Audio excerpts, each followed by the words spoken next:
सब सही है। ओके। तो मान लो अभी मुझे यहाँ पे 80 लाना है, तो कुछ तो डायमेंशन चेंज करूंगा।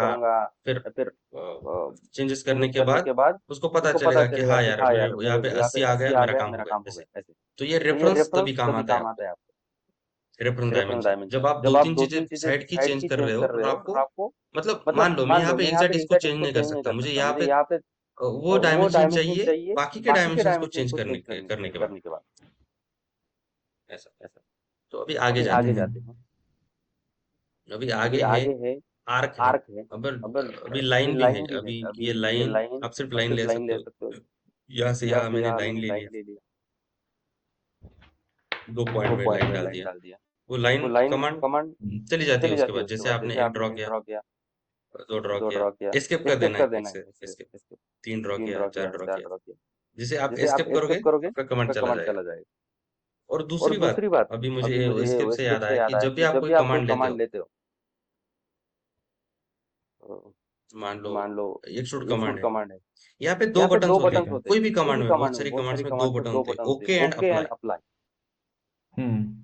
इसका इसका मतलब है कि मतलब है अगर कि मुझे अगर एक मुझे एक कमांड बार कमांड बार बार यूज बार यूज करनी है, करनी है, तो मैं तो मैं अप्लाई बटन का अप्लाई यूज बटन का यूज करूंगा। करूंगा। मान लो मान मैंने लो मैंने एक्सट्रूड कर एक्सट्रूड लिया, कर लिया, इसको इसको एक्सट्रूड कर लिया, एक्सट्रूड कर लिया, और मुझे और मुझे इसको भी इसको एक्सट्रूड भी करना है, एक्सट्रूड करना है, लेकिन हम्म। अगली स्टेप अगली में, स्टेप में, तो तो मैं इसको मैं इसको अप्लाई करूंगा। अप्लाई तो करूंगा। तो अप्लाई करने अप्लाई के बाद करने वो के बाद वो command dialog command box dialog इधर बॉक्स ही इधर ही रहेगा, रहेगा,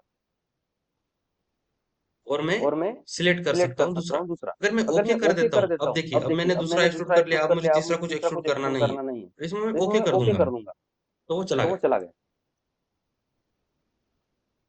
आप समझे आप समझे कि कि अगर आपको अगर कोई आपको समझ कोई गया। Command command repeatedly repeatedly use करना यूज है, करना है, तो तो आपको आपको अप्लाई बटन अप्लाई को यूज बटन को करना यूज है। करना है।